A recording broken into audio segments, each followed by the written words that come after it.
He's a perfectionist, and he wants it to be the best because that's his Olympian spirit. It's truly who he is. He wants to give the best and have people experience the best. And that's why, in my opinion, he is one of the best. Would you please help me welcome to the stage, from Houston, Texas, three-time Olympian Ruben Gonzalez!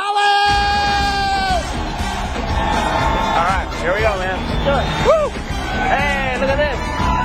Wow! Woo!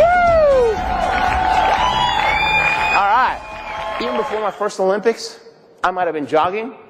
I might have been lifting weights. I might have been eating dinner. I might have been walking the mall. But you know what was going on in here all day long? What I thought about all day long? I was walking into that opening ceremonies in the Olympics. I could see myself walking into that stadium. I see all those people cheering. It was so exciting. I could look over there, and wow, there's that flag, and there's those rings, and we're here. I look over my shoulder, and there's that torch burning brightly. And here's the Olympic orchestra playing the Olympic anthem, my favorite song in the whole wide world. And we're high-fiving each other. Man, we made it, we made it. It was worth it, it was worth it.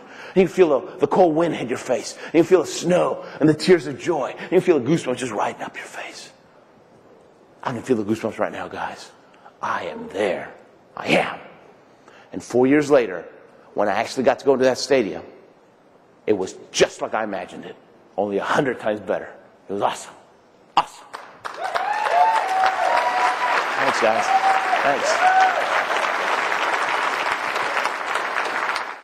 So the littlest guy, he gets on a stationary bike, starts warming up. I go right next to him, and I start warming up. Right? And I knew he was a boxer, but I want to start a conversation. I want to build some rapport. So I asked him, what do you do? What's your sport? He goes, I'm a boxer. What do you do? I said, I'm a loser. He went ballistic on me. A loser? Don't you ever call yourself a loser, man. You're a winner. You're a winner. Just like that. Oh, it was terrible. I mean, everybody got off their machines and stretched their necks out. They want to see who the loser was, right? Most embarrassing moment in my life, right? I go, no, luge, just like the bobsled. And I explained it to him, because back then you had to explain it to everybody, right? And finally he gets it. He goes, oh, luge. Sorry, man. I thought you called yourself a loser. That was thanks. Now everybody else thinks I am, all right? Well, it turns out this little guy was Vinny Pazienza. He was the reigning world champion lightweight boxer of the world. He's a champ. If I didn't know who he was, I wouldn't talk to him either, right? Well, when I figured out who he was, I asked him, Vinny, tell me something. Why did you freak out when you thought I called myself a loser? And he goes, Ruben, you ought to know better. Champions don't call themselves losers. See? Winners don't call themselves stupid. They just don't. You walk up to the start, your hands get sweaty, your mouth gets dry, the hair starts standing in the back of your neck. Because you know what can happen down there. Coach gives you a little pat in the back, moves to the side. You test your finger spikes. They feel good. Visor goes down, click, you grip the handles, and that's 1, 2, 3. And you paddle furiously to build those feet. And you lay down. And in no time, you're doing 50, 60, 70, 80 miles an hour. And as the speed increases, so does the fear. And the world's just doing this. And you're focused on a spot about 30 feet in front of you, just flying down that track. And people watch us on TV, they think all we do is hold on and pray, right? If you hiccup, that could be enough of emotion to cause you to slam against the wall and crash. It's true. If it's your turn to go and you get the hiccups, you're going to have a rough ride. And it's not smooth, because on TV it's like, oh, look, it's a water slide. How fun. No, it's a water slide on steroids. That's what it is. It's not even smooth. It's bumpy. The whole way down, you're going, seeing double the whole way. My legs, that's like doing this with a car. That's for emergencies. Hardly ever do it. So it looks like we're just taking a little ride. No, it's nuts. It's crazy. Now, how are you going to stop? You cross the finish line, how are you going to stop? You got no brakes. Well, you force yourself to sit up on the sled, and as soon as you do, boom, boom, you get thrown back with an 80-mile-an-hour wind. You grip the front of the sled, pull it up, dig your heels in, and slow down, slow down, slow down, stop. And as soon as you step off the sled, the adrenaline rush hits you. The fear hits you like a sledgehammer. I'm never doing that again. I'm never doing that again. I'm never doing that again. Forget it. Forget it. I'm going back to soccer. Soccer's warm. Soccer's soft. You don't get hurt in soccer. I was a soccer player.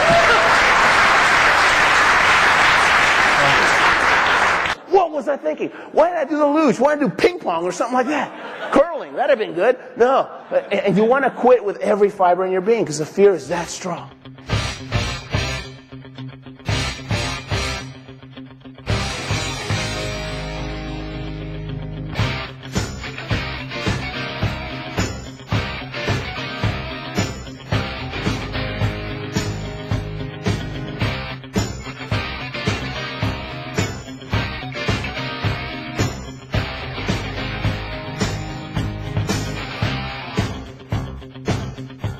And you want to quit with every fiber in your being because the fear is that strong. Fortunately, there's a walkie-talkie right here. Because see, there's coaches up and down the track. And my coach, he's a 4-time Olympian and a 3-time world champion from Austria. This guy's the best of the best. He's the Michael Jordan of luge. He's about 6'6", looks like and sounds like Arnold Schwarzenegger. Yeah, he's actually from a village a couple of miles away from where Arnold's from. And when he says jump, I say how high, right? I mean, I respect what he's done, but I fear him a little bit too. But I just had a bad run. I'm fed up. I just pick up that walkie-talkie like, hey, coach, this is Ruben. Ruben, nah, come on. Bad news, okay? Nothing good has ever come after knock, come on. My knees are shaking now for a different reason. He goes, Ruben, knock, come on. You must point your toes more. And Ruben, put your head further back. And Ruben, you were so late on curve 6. You must still hard on curve 6. And Ruben, relax, relax. Be one with the sled. Have fun. Click. Best comment I ever got from Coach was, Ruben, that was not so bad. Oh, that's the best ever. When he says that was not so bad, it's party time. I never would have made it to the Olympics without Coach. You know what Coach does for me? In 15 seconds on that walkie-talkie, you know what he does for me? He helps me take the eyes off the fear and put the eyes back on the dream, the Olympics. You guys are going to have a bad day once in a while. You're going to have a bad week. You're going to have a bad month. And once in a while, you're going to have a bad year. Everybody does. I have. It's just life. I've had years when it seemed like no matter how hard I tried, nothing seemed to work out.